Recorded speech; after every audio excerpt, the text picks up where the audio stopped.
भागवत कथा के आज चतुर्थ दिवस में बैठे हैं। 3 दिन पूरे हो चुके हैं और आज चौथा दिन है।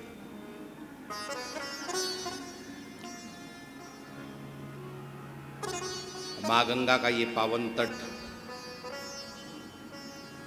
कुंभ का ये दिव्य अवसर और अमृत स्वरूप ये श्रीमद् भागवत कथा आप हम सब के कानों में पड़ रही है, यही जीवन की धन्यता है। भागवत की प्रत्येक कथा अपने आप में अमृत है और इसी अमृत को धारण करने के बाद व्यक्ति वास्तव में अमर हो पाता है। वो स्वर्ग का अमृत तो कुछ दिनों के लिए आपको स्थायी करता है, एक टाइम पीरियड के लिए वो आपको अमर करता है, लेकिन ये कथामृत आपको हमेशा हमेशा के लिए अमर करता है। ये दोनों में अंतर है। देवताओं को जब वो स्वर्ग जाते हैं, ऐसा वर्णन मिलता है, देवता जब लोग स्वर्ग जाते हैं, पुण्य करके व्यक्ति यहाँ से स्वर्ग जाता है, तो वहाँ पर उसको अमृत पिलाया जाता है और गले में एक माला डाली जाती है और उसके साथ में उसको सावधान किया जाता है, ये स्वर्ग बहुत अच्छा है, लेकिन यहाँ तुम तभी तक रह सकते हो जब तक ये माला तुम्हारी हरी है, और जिस दिन ये माला सूख गई तुम्हें पुनः धरती पर आना पड़ेगा। और वो आ जाता है। वो भी एक स्वल्प है, वह स्वर्ग भी स्वल्प है, लेकिन यहाँ जो कुछ आपको मिल रहा है ये स्वल्प नहीं है, ये अल्प नहीं है, ये अनंत है। इसको पीने के बाद फिर लौटना नहीं पड़ता है। यहाँ तक वर्णन है, हमारे शास्त्रों में ऐसा लिखा है, अब मुझे नाम ध्यान नहीं, बैठे हुए थे, सामने से एक चींटी जा रही थी, तो संभवतः भगवान कृष्ण की, उन्होंने कहा ये पता है तुमको जो चींटी जा रही है ये कौन है? ये 14 बार इंद्र रह चुका है ये, और ये पुनः चींटी बन करके घूम रहा है। तो यहाँ हमें आना जाना पड़ता है, लेकिन ये अमृत पीने के बाद, जैसे कि पूज्य महाराज श्री कह रहे थे ना, वह जब दिव्यता जीवन में जब तक नहीं आती है तब तक हमें यहाँ आना ही पड़ता है, और ये कथा हमको दिव्य बनाती। प्रत्येक कथा आपको देखो, ये सब कथा कहीं न कहीं हमारे जीवन को बनाने वाली है, हमारे उस दिव्य जीवन को बनाने वाली ये कथा है। राजा परीक्षित को गुरु महाराज ने जो कुछ भी सुनाया, वो किसी राजा रानी की कथा नहीं सुनाई है, उन सब कथाओं के पीछे दिव्य भाव है। अन्यथा मृत्यु को प्राप्त, मरने वाला जिसको 7 दिन में, और उस 7 दिन में मरने वाले व्यक्ति को कोई कथा कहानी सुनाएगा? नहीं। यहाँ जो कुछ भी लिखा है वो परम पाथेय है, आपको उस जीवन के लिए पाथेय है। जैसे आप लोग इंदौर से यहाँ पर आए, तो यहाँ पर आने के लिए आप सहायक सामग्री लेके आए हो कि नहीं आए हो? अपने कपड़े लेकर के आए हो, एटीएम लेकर के आए हो, चेक लेके आए हो, पैसा लेके आए हो ना, ये सहायक है ना, आपको हरिद्वार में रहने में सहायक करेंगे। लेकिन उस यात्रा के लिए क्या सहायक है? उस यात्रा के लिए जो सहायक है वो आपको यहाँ से मिलता है। ये पाथेय, इसको पाथेय कहते हैं, पथ का सहायक पाथेय। तो यहाँ से आपको वो पाथेय मिलता है। आज मैं कथा 7वें स्कंद से प्रारंभ कर रहा हूँ। आज चतुर्थ दिवस है, हमें जन्मोत्सव तक जाना है, और हरि अनंत हरि कथा अनंता। ये तो 7 दिन क्या 70 दिन तक भी आप बैठे रहो, तब भी मैं सुनाता रहूं, आप सुनते रहो, कथा पूरी होने वाली नहीं है। राजा परीक्षित ने गुरु महाराज से प्रश्न किया है, भगवान मैंने बचपन से और अभी तक बहुत कथाएं सुनी हैं, बहुत पुराणों की मैंने कथा सुनी है, और उन पुराणों में मैंने एक बात देखी है कि भगवान दैत्यों को मारते हैं और देवताओं का भगवान पक्ष लेते हैं। ऐसा पक्षपात भगवान क्यों करते हैं? समः प्रियः श्रुद्धं ब्रह्म भूतानां भगवान स्वयं। भगवान के लिए तो सब समान है, समदर्शी है नाम तुम्हारा, और उसके बाद भी भगवान देवताओं का पक्ष लेते हैं, दैत्यों का परमात्मा वध करते हैं। ऐसा क्यों? सुखदेव जी ने जवाब देना प्रारंभ किया। सुखदेव जी ने कहा कि परीक्षित, भगवान न अपनी तरफ से किसी को मारते हैं, न अपनी तरफ से किसी को तारते हैं। सज्जन पुरुष सत्कर्म करके प्रभु को समर्पित हो जाते हैं तो वो मुक्त हो जाते हैं, और दुष्ट दुष्टता करते हुए समाज का उत्पीड़न करते हैं तो भगवान को उनका वध करना पड़ता है। मतलब क्या है? आपके कर्म ही आपको भगवान से दूर ले जाते हैं या नजदीक ले जाते हैं। परमात्मा में कोई भी भेद नहीं है। वहां पर जिस तरह से पानी में भेद नहीं है, पानी करेले के पेड़ में लगता है और वही पानी आम के पेड़ में लगता है, वही पानी इमली के पेड़ में लगता है। पानी तो एक जैसा है, लेकिन इमली क्या हो जाती है? खट्टी हो जाती है। आम क्या हो जाता है? मीठा हो जाता है। और करेला क्या हो जाता है? कड़वा हो जाता है। तो क्या पानी का अंतर है? नहीं, पानी का अंतर नहीं है, बीज का अंतर है। ठीक उसी तरह से आपके कर्मों का अंतर है, आपको क्या फल प्राप्त होता है। भगवान की कृपा में कोई अंतर नहीं है। परमात्मा तो कृपा ही करते हैं। अब वो बात अलग है कि कहीं पर आशीर्वाद रूप कृपा है, कहीं पर बाण रूप कृपा है, बाकी है तो वो कृपा ही। भगवान जिसको मारते हैं उसको भी भगवान तारते ही तारते हैं। भगवान ने जब राम जी ने उस ताड़का को मारा तो बाबा तुलसी ने वहां पर लिखा है, एक ही बाण प्राण हर लीना, दीन जानते ही निज पद दीना। मैं आपसे पूछता हूं, आप जिस पर नाराज हो जाते हो उसका 1% भी आप भला करना चाहते हो? आना कुछ तो बोलो। जिस पर आप गुस्सा हो जाते हो उसका भला करना चाहते हो? नहीं, आप तो ये चाहते हो कि इसका कितना बुरा से बुरा हो जाए। चाहते हो कि नहीं चाहते हो? हाँ चाहते हो, या आप स्वीकार करो। यही सिद्धांत भी, यही सबका मनोभाव भी यही रहता है। लेकिन परमात्मा की कैसी कृपा है, वो राक्षसी भगवान को मारने के लिए आई है।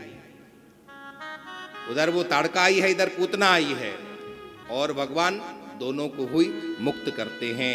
एक ही बाण प्राण हर लीना, दीन जान निज पदति ही दी।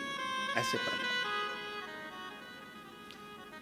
सुखदेव जी कहते हैं परीक्षित, यही प्रश्न तुम्हारे दादाजी ने, तुम्हारे पितामह ने नारद जी से भी किया था। नारद से उन्होंने पूछा था, जब भगवान ने शिशुपाल का वध कर दिया और शिशुपाल के शरीर से एक दिव्य ज्योति निकली और वो भगवान के चरणों में विलीन हो गई, तो युधिष्ठिर जी ने नारद से पूछा था कि गुरु महाराज ये भेद कैसा? शिशुपाल को तो भगवान की मुक्ति मिली, भगवान के चरणों में पहुंचा, और वही एक बैन भी था वो नरक गया, ऐसा भगवान क्या भेद क्यों है? देवर्षि नारद ने कहा था, भेद नहीं है। शिशुपाल ने भले ही भगवान को गाली दी, लेकिन किसको गाली दी? भगवान को गाली दी। स्मरण किसका था? आप जिसको गाली देते हो उसका स्मरण होता कि नहीं होता है? किसी को गाली आप दोगे तो स्मरण उसका होगा कि नहीं होगा? तो शिशुपाल ने गाली भी दी, लेकिन स्मरण किसका था? भगवान का था। बेन ने बुरा कर्म किया तो उसमें स्मरण परमात्मा का नहीं था। 6 तरह से स्मरण करने से व्यक्ति की मुक्ति होती है। यहां पर 6 तरह की भक्ति का यहां पर वर्णन है। गोप्यः कामात् भयात् कंसः, गोपियों ने काम भाव से, प्रेम भाव से भगवान को भजा, उनका कल्याण हुआ। कंस ने भय से भगवान को भजा, उसका कल्याण हुआ। शिशुपाल ने द्वेष से भगवान का भजन किया, उसका भी कल्याण हुआ। और यदुवंशियों ने संबंध से भगवान को चाहा, उनका कल्याण हुआ। और भक्त भक्ति से भगवान का भजन करते हैं, उनका कल्याण होता है। गोप्यः कामात्, गोपियों ने कृष्ण से ऐसा प्रेम किया कि वर्णन आता है, गोपियां कहती हैं हम जहां भी देखते हैं वहीं हमें कृष्ण ही कृष्ण नजर आता है। जित देखो तित श्याम मई।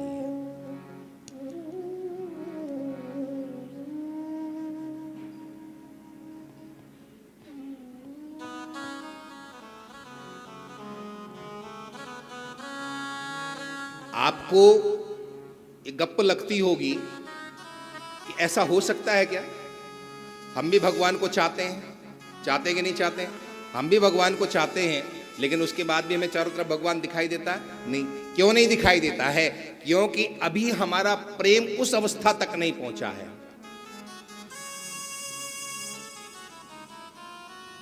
मेरे पास एक घटना आई।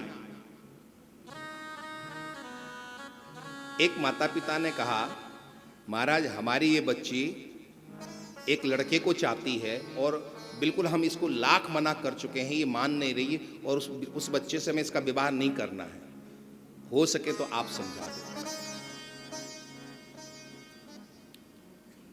मैंने कहा ठीक है, मैं बात करके देखता हूँ, शायद बच्ची माने, मैं गुरु भाव है उसका तो शायद माने।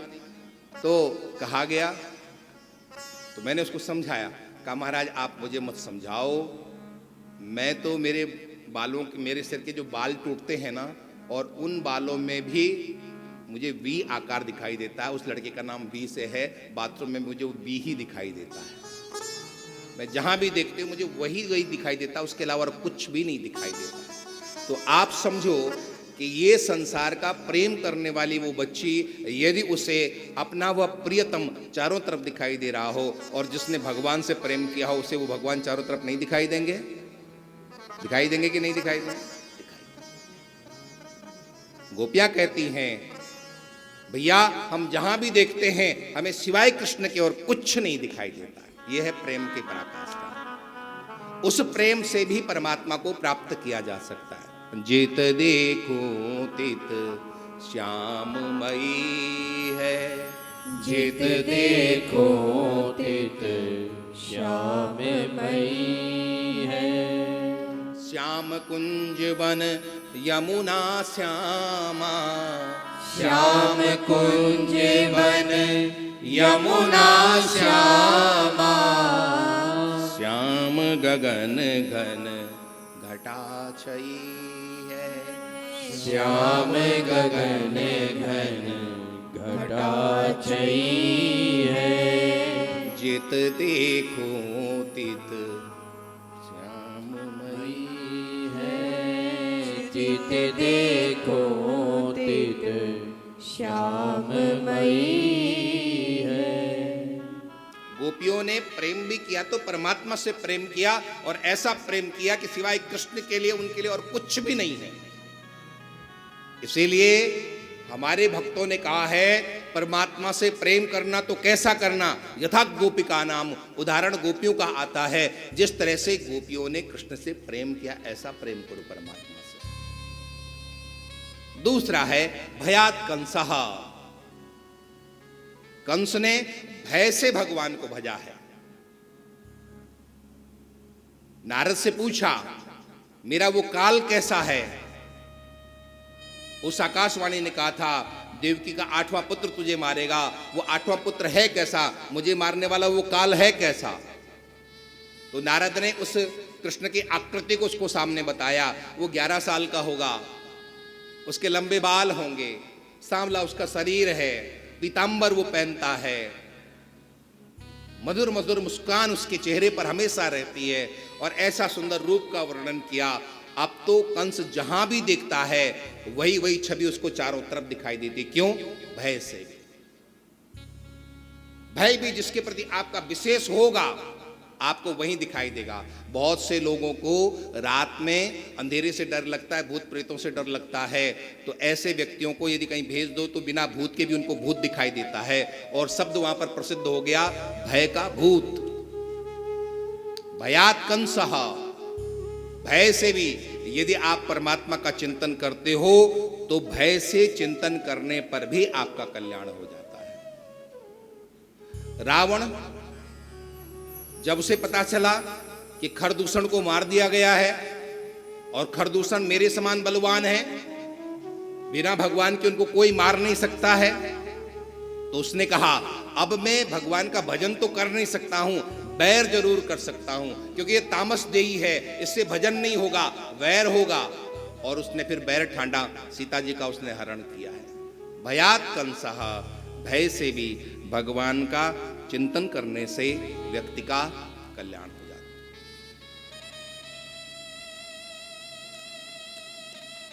द्वेष से शिशुपाल का वहां पर कल्याण हुआ है। द्वेष करने से भी आपको बहुत बार मित्र याद नहीं आता है।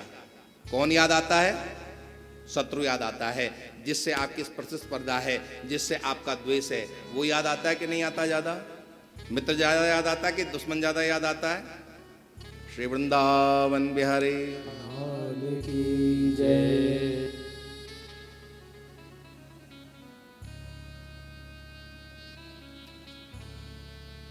शिशुपाल बहुत प्रसिद्ध आख्यान है। भगवान सभा में बैठे थे, उसने गालियों पर गालियां दी भगवान को। बचपन से ही भगवान से वो द्वेष करता था, इसलिए सतत भगवान का ही उसको स्मरण रहता था। और जब सतत स्मरण रहता था तो अंतिम समय भी कृष्ण के सामने गाली देते हुए और उसका शरीर छूटा है तो वो मुक्त हुआ है। द्वेष भी करना है तो परमात्मा से द्वेष करना, परमात्मा से किया हुआ द्वेष भी आपका कल्याण करेगा। दुनिया से आप प्रेम भी करते हो तो वहां पर बात नहीं बनती है, और परमात्मा से आप द्वेष भी करते हो तो वहां पर आपकी बात बन जाती है।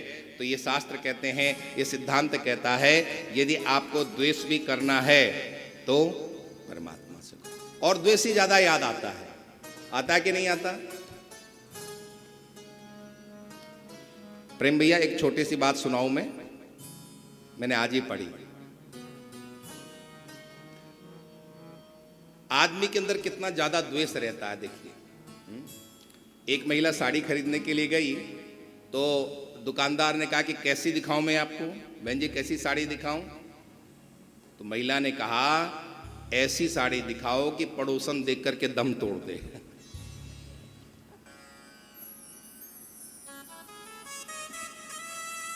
द्वेष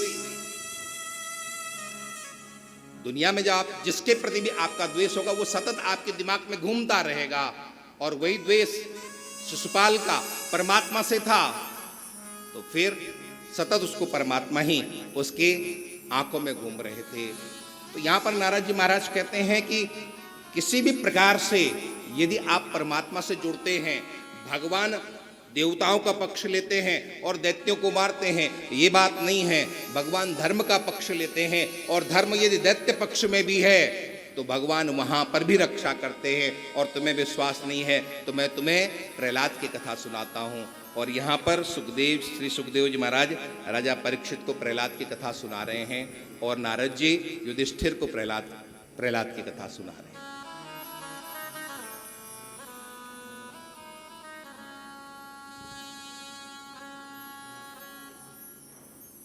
भगवान बाराह ने जब हिरण्याक्ष का वध किया तो उसका भाई हिरण्याकश्यप बहुत दुखी, उसकी मां दुखी, हिरण्याकश्यप की भाभी दुखी, पूरा परिवार दुखी है। और अंत में उसने निर्णय किया क्यों न मैं तपस्या करके शक्ति प्राप्त करूं और फिर मैं विष्णु से बदला लूं।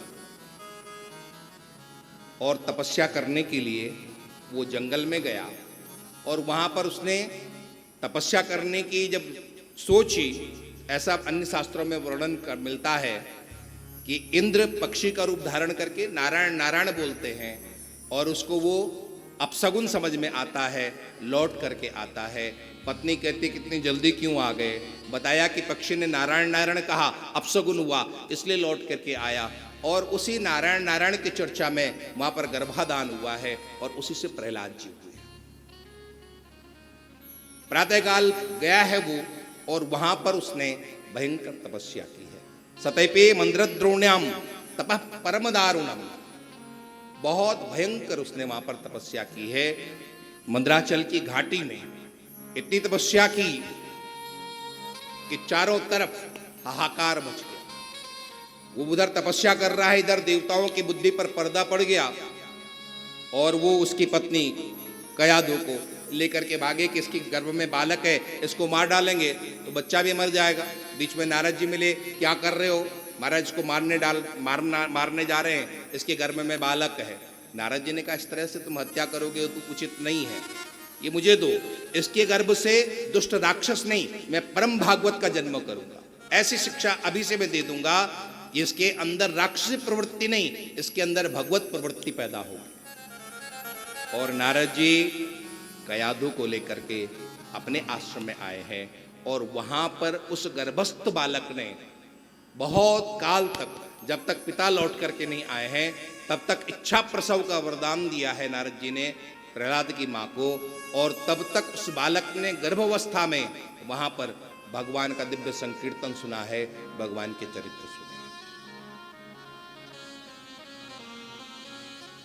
हमारा सनातन शास्त्र कहता है कि बालक केवल जन्म लेने के बाद या कुछ 2-4-5 साल की उम्र होने के बाद ही नहीं सीखता है, वह बालक गर्भावस्था से सीखना प्रारंभ कर देता है। इसलिए हमारे यहाँ गर्भ गीता भी है कि गर्भवती माँ को क्या क्या सावधानियां रखनी चाहिए। हमारे यहाँ अभिमन्यु ने भी गर्भ में ही वह युद्ध शिक्षा सीखी है, भेदन करना सीखा था अभिमन्यु ने। यहाँ पर श्री प्रहलाद जी महाराज ने भी गर्भ में ही भगवान नाम सीखा है। पिता हिरण्याकश्यप तपस्या कर रहे हैं, ब्रह्मा जी को वरदान देने के लिए आना पड़ा। मांग मांग तुम्हें क्या वरदान चाहिए? उसने कहा महाराज मुझे और कुछ वरदान नहीं चाहिए, आप मुझे अमर कर दो। ब्रह्मा ने कहा अमर तो यहाँ पर कोई हो नहीं सकता है, जो आएगा उसे तो जाना ही पड़ेगा। कहा ठीक है, आप मुझे ये वरदान देते चले जाओ। और उसने घूम फिर करके अमरता का ही वरदान मांगा। क्या क्या उसने मांगा?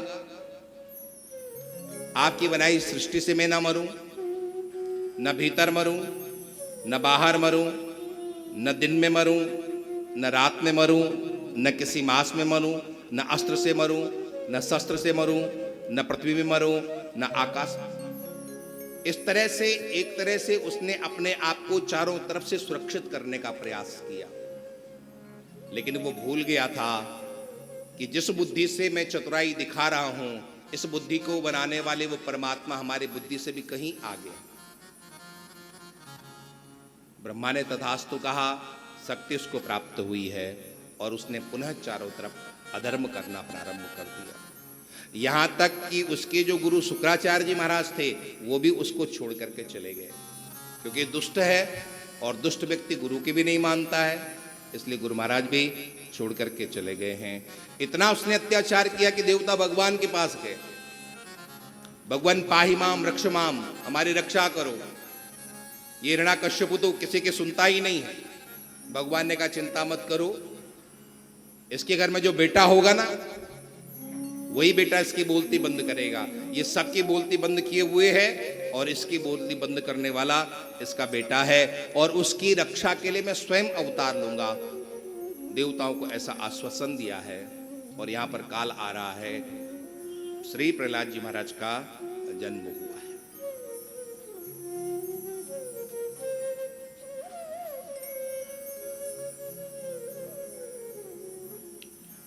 कैसे वो प्रहलाद हैं? प्रकृष्टो हृदयो यस्य स प्रहलादः। 4 भाई हैं ये सबसे छोटे हैं, लेकिन सद्गुणों में ये सबसे बड़े हैं, ऐसा सुखदेव जी महाराज कहते हैं। राक्षसों के संग रहते हैं, राक्षसों की संतान है, राक्षसों के बीच में ही सोना उठना जागना सब कुछ राक्षसों के बीच में है, लेकिन उसके बाद भी राक्षसों का इन पर कोई भी प्रभाव नहीं। यहां पर लिखा है श्री प्रहलाद जी के लिए, नोद्विग्न चित्तो व्यसनेषु निस्पृहा, बिल्कुल शांत चित्त रहते हैं, व्यसन उनके जीवन में कोई है ही नहीं है। बहुत बार ये कहा जाता है कि संग आपको बिगाड़ देता है, लेकिन ये उतना सत्य नहीं है। यदि आपके अंदर बिगड़ने की संभावना नहीं है तो फिर आप किसी के भी संग हों कोई फर्क नहीं पड़ता। महाभारत में रामायण में 2 पात्र मिलते हैं, एक का नाम विभीषण है और एक का नाम मंथरा है। विभीषण कहाँ रहते थे? आप लोग सुन रहे हो कि सो गए हो? श्री वृंदावन बिहारी लाल की जय। विभीषण कहाँ रहते थे? लंका में, ठीक है ना। और मंथरा कहाँ रहती थी? अयोध्या में रहती थी। विभीषण लंका में रहने के बाद भी नहीं बिगड़ा, और मंथरा अयोध्या में रहने के बाद भी नहीं सुधरी। कुंदल थोड़ा आवाज तेज कर।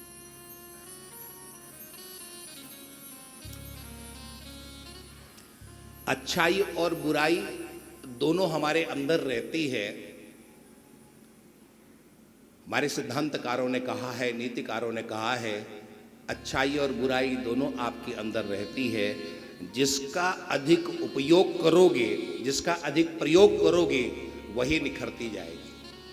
आप अच्छाई का ज़्यादा प्रयोग करोगे तो अच्छी निखरती जाएगी, और बुराई का ज़्यादा प्रयोग करोगे तो बुराई निखरती जाएगी। ये आप पर निर्भर करता है कि आप बुराई का ज़्यादा प्रयोग करते हो कि अच्छाई का ज़्यादा प्रयोग करते हो। जिसका भी प्रयोग करोगे तो वो निखरती जाएगी। बहुत से लोग कहते हैं संग करने से व्यक्ति बनता, ये भी सत्य है, लेकिन ये पूर्ण सत्य नहीं है। व्यक्ति यदि वो शुद्ध है, बाबा रहीम ने लिखा है, जो रहीम उत्तम प्रकृति काकर सकत कुसंग, चंदन विष व्यापत नहीं लपटे रहत भुजा।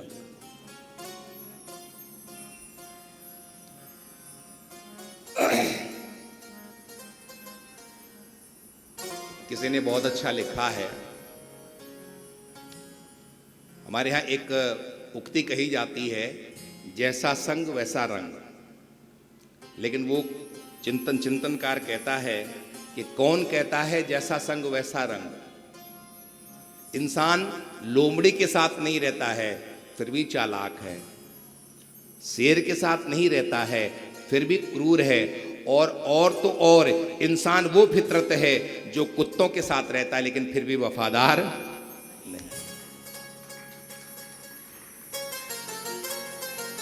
श्री प्रहलाद जी महाराज नोद्विग्न चित्तो व्यसनेषु निष्पृहा, उन्हीं के साथ रहने के बाद भी बिल्कुल विषयों से निष्प्रिय हैं। रहिता सुरो सुराहा, उन दुष्टों के बीच में रहने के बाद भी उनकी दुष्टता से उनको कोई मतलब नहीं था। दातेन्द्रिय प्राण शरीर रिधि सदा प्रशांत कामो रहिता सुरो सुराहा, हमेशा अपनी स्थिति में रहने वाले वो श्री प्रहलाद जी महाराज हैं।